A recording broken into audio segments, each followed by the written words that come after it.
사랑하는 성도 여러분, 신앙생활의 궁극적인 목적은 바로 영생을 얻는 것입니다. 죄사함을 받아 영생을 얻고 하나님의 형상을 되찾아 천국에 가기 위한 것이지요. 하지만 그저 주님을 영접했다고 영생을 온전히 소유했다 하긴 어렵습니다. 거듭났으면 이제 영의 양식을 먹고 마시며 주님을 닮은 장성한 분량까지 계속 자라가야 하지요. 이때 영혼의 성장을 위해 성도들에게 필요한 양식이 바로 본문에 등장하는 인자의 살과 피입니다. 본문 요한복음 6장 53절에 예수께서 이르시되 내가 진실로 진실로 너희에게 이르노니 인자의 살을 먹지 아니하고 인자의 피를 마시지 아니하면 너희 속에 생명이 없느니라 하셨습니다. 이어서 55절에 내 살은 참된 양식이요 내 피는 참된 음료로다 하셨지요. 인자의 살과 피, 즉 주님의 살과 피가 우리의 참된 양식과 음료이며 인자의 살과 피를 먹고 마셔야 우리가 온전한 구원에 이를 수 있다는 것입니다. 오늘은 인자의 살과 피의 의미에 대해 설명하며 인자의 살을 양식 삼는 방법을 출애굽기에 나오는 어린 양을 먹는 방법과 대입하여 살펴보겠습니다. 먼저 인자의 살이란 하나님의 말씀을 뜻합니다. 요한복음 1장 1절에 말씀은 곧 하나님이시라 하셨고 요한복음 1장 14절에 말씀이 육신이 되어 우리 가운데 거하심에 하셨지요. 하나님 곧 말씀이 육신이 되어 이 땅에 오신 분이 바로 예수님이시라는 것입니다. 그리고 요한복음 6장 51절에 나는 하늘로서 내려온 산떡이니 사람이 이 떡을 먹으면 영생하리라. 나의 줄 떡은 곧 세상의 생명을 위한 내 살이로라 하심으로 예수님을 하늘로부터 내려온 산떡이라고 하셨습니다. 인자의 살을 먹는다는 것은 결국 하나님의 말씀을 양식 삼는다는 뜻이 됩니다. 그리고 말씀을 양식 삼는다는 것은 성경 말씀을 지식적으로만 아는 것이 아니라 그 말씀을 마음에 받아들여 자신을 진리로 변화시키는 것을 말합니다. 자, 그리고 이렇게 인자의 살을 먹기 위해서는 반드시 인자의 피를 함께 마셔야 합니다. 이는 하나님의 말씀을 배움과 동시에 그 말씀대로 순종하는 행함이 반드시 동반되어야 한다는 뜻이지요. 사람이 음식을 먹을 때 수분을 함께 섭취해야 음식이 제대로 소화되는 것처럼 말씀을 지식적으로 습득하는 것만이 아니라 반드시 그대로 행해 나가야 말씀이 소화되어 내게 생명이 될 수 있는 것입니다. 그런데 인자의 살을 먹는 방법은 출애굽기에 등장하는 어린 양을 먹는 방법과도 긴밀한 연관이 있습니다. 성경을 상고해 보면 어린 양은 곧 우리 예수님을 가리키는 표현이기 때문입니다. 출애굽기 12장에 보면 애굽 전역에 장자의 재앙이 임할 때 하나님께서 이스라엘 백성에게 재앙을 피하는 법을 알려주십니다. 그 방법은 흠없고 일련된 어린 수양을 잡아서 고기를 먹고 그 피를 집 문 위와 좌우에 바르는 것이었지요. 그렇게 표시되어 있는 집에는 재앙이 임하지 않도록 하나님께서 지켜주셨던 것입니다. 이때 어린 양을 먹는 방법도 하나님께서 친히 자세히 알려주셨는데요. 오늘 본문 출애굽기 12장 8절부터 10절에 나온 대로 그 밤에 그 고기를 불에 구워 무교병과 쓴 나물과 아울러 먹되 난로나 물에 삶아서나 먹지 말고 그 머리와 정강이와 내장을 다 불에 구워 먹고 아침까지 남겨두지 말며 아침까지 남은 것은 곧 소화해야 하는 것입니다. 이렇게 어린 양을 먹는 법을 세세히 알려주신 이유는 이 안에 우리의 생명과 직결된 영적인 교훈이 담겨 있기 때문입니다. 바로 인자의 살을 먹는 방법이요 하나님의 말씀을 양식 삼는 방법입니다. 그러면 지금부터 어린 양을 먹는 방법에 대해 하나씩 살펴보도록 하겠습니다. 첫째로 어린 양을 먹을 때는 난로나 물에 삶아서 먹으면 안 되며 반드시 불에 구워 먹어야 합니다. 여기서 불은 성령의 불을 의미합니다. 곧 성령의 감동함 속에 하나님의 말씀을 깨닫고 양식 삼아야 한다는 것입니다.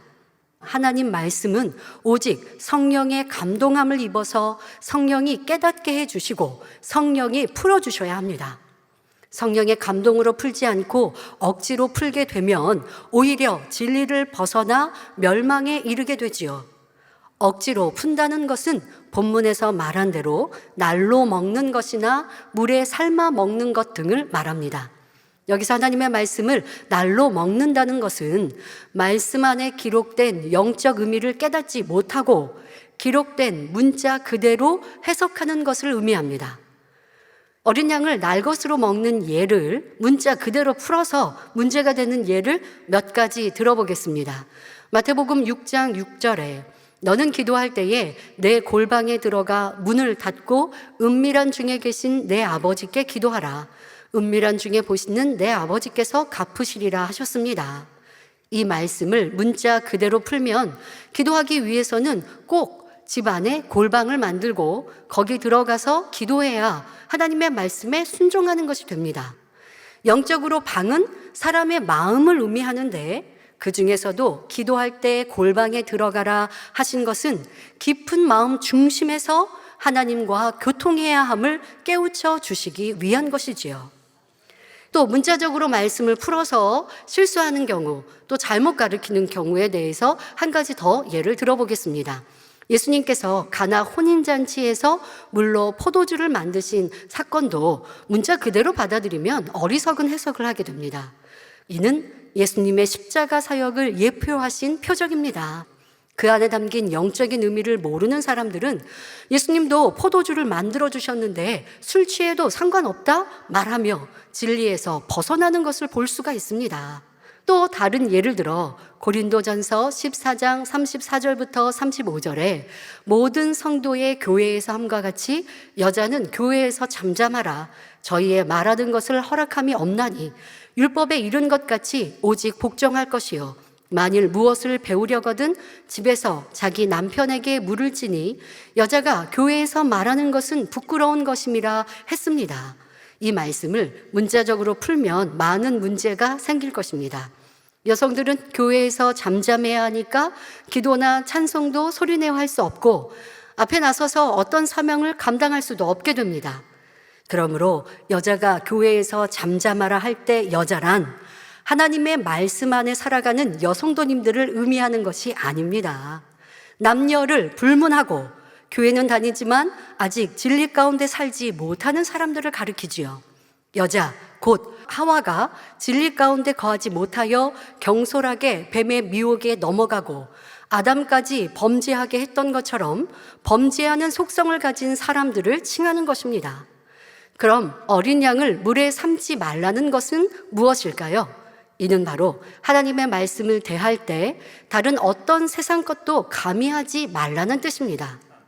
사람의 생각과 지식은 지극히 제한적이며 아무리 훌륭한 사상도 온전한 것이 아닙니다. 세월이 흐르면 달라지게 마련이지요. 하나님의 말씀은 세상 어떤 지식보다 뛰어나며 하나님의 말씀만이 유일한 진리요 영원히 변함이 없는 것입니다. 자, 두 번째로 어린 양을 먹을 때는 통째로 먹어야 합니다. 불에 구워 먹되 머리와 정강이와 내장을 다 먹으라 하셨지요. 이는 창세기 맨 처음부터 요한계시록 끝까지 66권 성경에 기록된 모든 말씀을 양식 삼아야 함을 의미합니다. 하나님의 말씀은 자기 생각에 맞는 특정한 부분만 취하는 것이 아니라 모든 말씀을 온전히 믿고 양식 삼아야 하는 것입니다. 그러하기에 어린 양을 먹을 때도 통째로 먹으라고 명하신 것입니다. 셋째로 어린 양을 아침까지 남겨두지 말고 남은 것은 다 소화해야 합니다. 곧 밤이 새기 전에 다 먹지 못하면 남은 것은 불에 살라 버리라는 것이죠. 자, 그러면 영적으로 밤은 무엇일까요? 원수마귀 사단이 세상 권세를 잡고 있는 기간을 의미합니다. 마지막 때가 되면 세상의 죄악이 점점 더 관영하여 갈수록 흑암이 짙어집니다. 그러다가 때가 이르러 주님께서 재림하시면 어둠이 물러가고 빛이 임하지요. 이때가 아침입니다. 자, 이때는 성경에 기록된 모든 말씀이 참이었다는 사실을 온 세상 사람들이 알게 됩니다. 성경은 우리 주님이 공중 강림하시기 전에 온 영과 혼과 몸을 흠없이 보존하라고 말씀하고 계십니다. 우리는 아침이 오기 전 밤 동안에 모든 말씀들을 다 이루어 우리 마음에 우리의 육체에 온전히 이루어 신부단장을 마치고 다시 오실 주님을 기다려야 하겠습니다. 사랑하는 성도 여러분, 하나님의 말씀을 성령의 불로 구워 먹는 사람들은 말씀이 꿀과 송이꿀처럼 달게 여겨집니다. 그 말씀으로 자신을 발견하고 변화시켜 나가는 것이 매 순간 신이 나며 말할 수 없이 행복합니다. 그런 신앙생활을 하는 사람들은 신속하게 영적인 믿음으로 성장하게 됩니다. 어린 양을 얼마나 잘 양식 삼았는가에 따라 이 땅에서뿐만 아니라 천국에서도 삶의 질이 달라집니다.